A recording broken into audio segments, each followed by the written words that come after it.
You don't have to make weight for this one, and you don't even have to take a punch. It's quite an easy job, really, isn't it? It's never easy. You know, that's a minimal amount of what everybody sees going out there and actually fighting. You know, I put in a lifetime of work, and then obviously this camp, you know, felt great, and put in all that work, and it came to fruition, you know.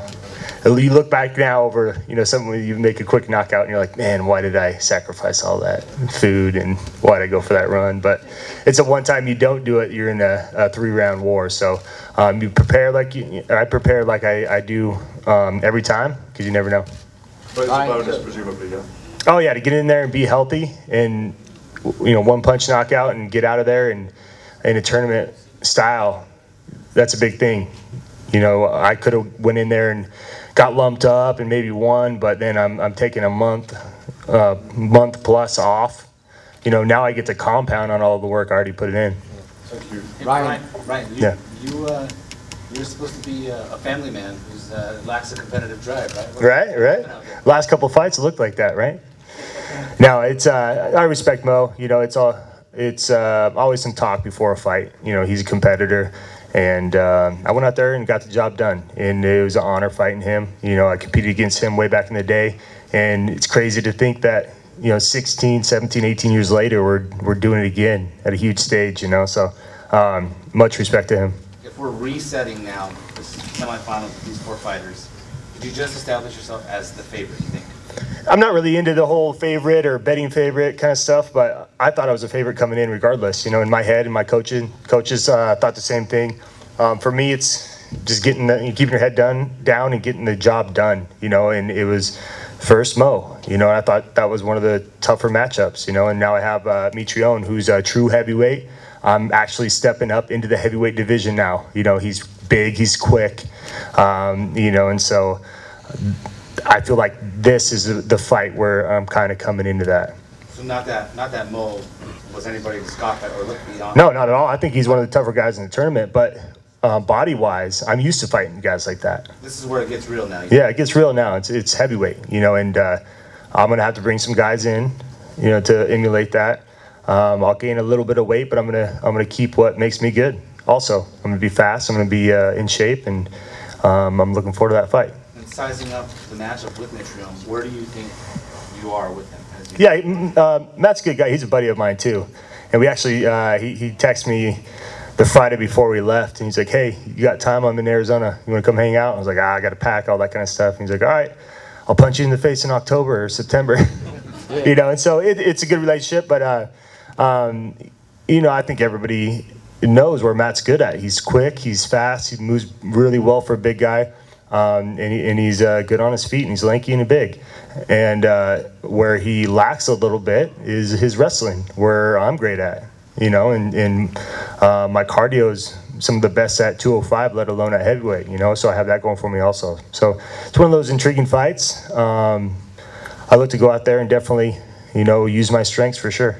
What's the difference as far as fighting at this weight as compared to fighting at your at 205? The only difference is really fight week when I'm not pulling 15 pounds of water out of my body on Wednesday and Thursday and Friday. This week has been nice. I showed up and got to eat the whole time. Usually on Wednesday I'm watching it. Thursday I'm losing 10 pounds in an hour, resting, losing 3 pounds in a bath, back in the bath for another couple pounds, not eating that night, you know, going in the bath that morning and making weight, then trying to rehydrate. It's got to do something to your performance, you know. So I felt great coming out. My legs felt strong. That's one thing, you know, if you're cutting weight, your legs sometimes kind of feel a little weaker than they usually do. So went in there, got the job done, and all felt well. So I'm looking forward to finishing out this tournament, and I might get spoiled and not want to go back to 205, but my plan is now to, you know, win this belt and defend both. Ryan, just to follow up to that question, does it feel like something's missing during fight week without that weight cut? I was joking around that I might have to go sit in the sauna a little bit, but we got in a great workout on Thursday, probably one of our more intense workouts of the week, and so usually I'm just kind of going slow and just getting my water off, and so to be able to do that and feel great afterwards and go to bed full, I felt like I got that in then. You know, we went hard and I was sweating good. The guys already had the room hot, and so it was in that routine, and so it was fine. What was the game plan had the fight with Mo gone longer? Well, we knew he was going to keep ducking his head to the right. You know, he came out and threw that jab, and he doesn't really keep his right hand up. It makes him awkward and makes him good because you can throw that right hand from, you know, anywhere and you can't see it. But I was going to start throwing some kicks up there, not just box with him because that's where his kind of strength is, and then even take him down a little bit. But I just felt if we got into that mode of trading shots, that I was going to be more resilient and put him down. And so I just saw him duck that one time. He threw that jab at me, and I just kind of knew where his head was going, so I just kind of met him with that hook. Ryan, how's the fight? I was going to say, for Matt Mitrione now, you talk about having a good relationship with him. Is it hard to, I guess, train with that same kind of intensity, that fire, knowing that you're just cool with him? Is it hard to get that extra? No, not at all. Ask my coaches behind you. One's got a black eye from this week. The other one's got a sore leg. You know, it's I fought one of my good buddies on The Ultimate Fighter. We were only guy I knew. We're standing there. There's a group of 30 people, and they call out myself and Kyle Kingsbury. You know, and I went out there, shook his hand, and had to beat him and get in the house. You know, so coming into this, we're competitors. We're professionals. It doesn't matter. You know, I'm gonna go out there train to beat him. I can elbow him in the face, and we can be friends after. And he feels the same. Yeah. Ryan, congratulations on the win. Thank you. Were you surprised at how fast you disposed of Mo in just 15 seconds? Yeah, I mean, you're always surprised with any knockout, really. That quick, I mean, it was the first punch I threw. So I think Scott was saying is maybe the fastest knockout in Bellator. Yeah, so I was surprised, but I thought that result was going to come at some point. I thought there would be more trading as far as I was willing to take some to give some, because I felt like I told him earlier I was more resilient and could land that big shot, but it just happened to be the first punch, and I kind of read his movement beforehand. And obviously we trained and watched his videos and knew where his head would be, and so it wasn't like I just threw a haymaker out there. I knew where he'd be. Yeah. Ryan, given the nature of the tournament, and you were in the first round match, so since everybody's had more rest time than you, how beneficial is this? You know, getting this fight with no damage? Oh, it's great. And I had to rest. You know, it was twofold because I had to rest more. I had to wait for this fight, you know, from my November fight. So I was waiting that whole time. Guys were fighting in February. You know, for me, I like to have that back to back. It feels like I was just in there, and the nerves are gone, and I'm like, oh, I was just here. Felt like a week ago, you know. So for me, it's perfect. And I said it earlier too, as far as if I was in a 3-round war, I'm lumped up. You know, I got to take a month off. You know, I get to compound now on what the work I've already done, you know, coming out injury-free. Ryan, so you're a belt holder, right? So having that belt at home and you go into other fights where the belt isn't really at stake, but I guess in a way anybody who is trying to beat you is trying to get the moral victory of beating a current champion. And second question is, if you make it all the way to the end, which is the goal, of course, I think this might be history in the making. I don't think anybody's held 2 belts at once in this promotion. So can you talk about those 2 questions?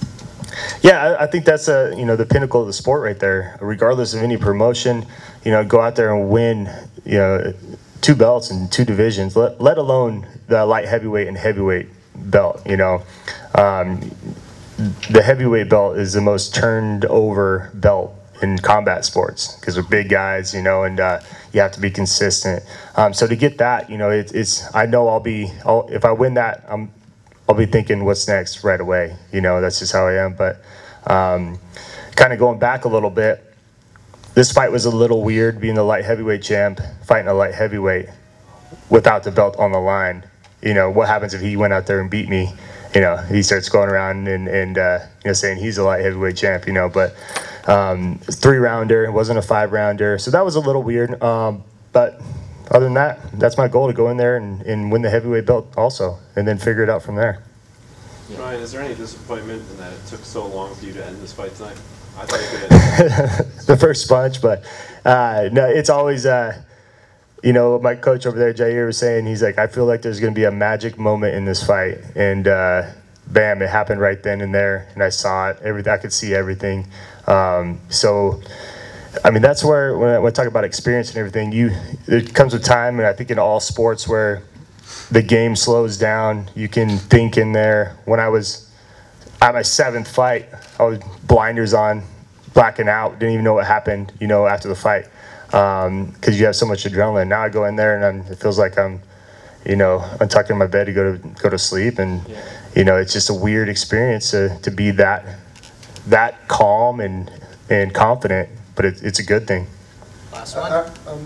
Ryan, the other thing you mentioned, you touched on it just now, was that, you know, you may get hungry up in this division, not want to go back. I mean, if you win the tournament, you know, you beat Matt, or you beat Fader or Chael, then, you know, you'll want to fight all the other ones presumably then, rather than go back down. Doesn't that work on your mind all the time? Yeah, but kind of going back to what I was saying too, though, I'm the guy that I'll win that belt, and I'm kind of thinking, what's next, you know? It depends. So I go out there and win that heavyweight belt, there might be a really intriguing heavyweight fight afterwards, right? And maybe I say, hey, I want to fight this heavyweight after. Like Czech. Yeah, you know, him, or, you know, Crow Cop, and I haven't defended the light heavyweight belt, let alone fought in it for a while, you know. Maybe that's the time they do an interim light heavyweight belt, and then we both fight, you know. I fight the heavyweight, and I come down and fight the interim champ, you know. You're all here to take over, basically, is what you're saying. Absolutely. Yeah, you know, and we'll see. We'll cross that bridge when it comes. But yeah, I'm looking for those fights, and it doesn't matter if it's at light heavyweight or heavyweight. And then again, there might be a 285-pound heavyweight cuts down, and I'm like, yeah, I'm going to go back down to light heavyweight. Thank you, Ryan. Greed is good then, yeah? That's a good attitude, yeah? In this sport, yeah. I appreciate it, guys. Thank you. Thank you, Ryan.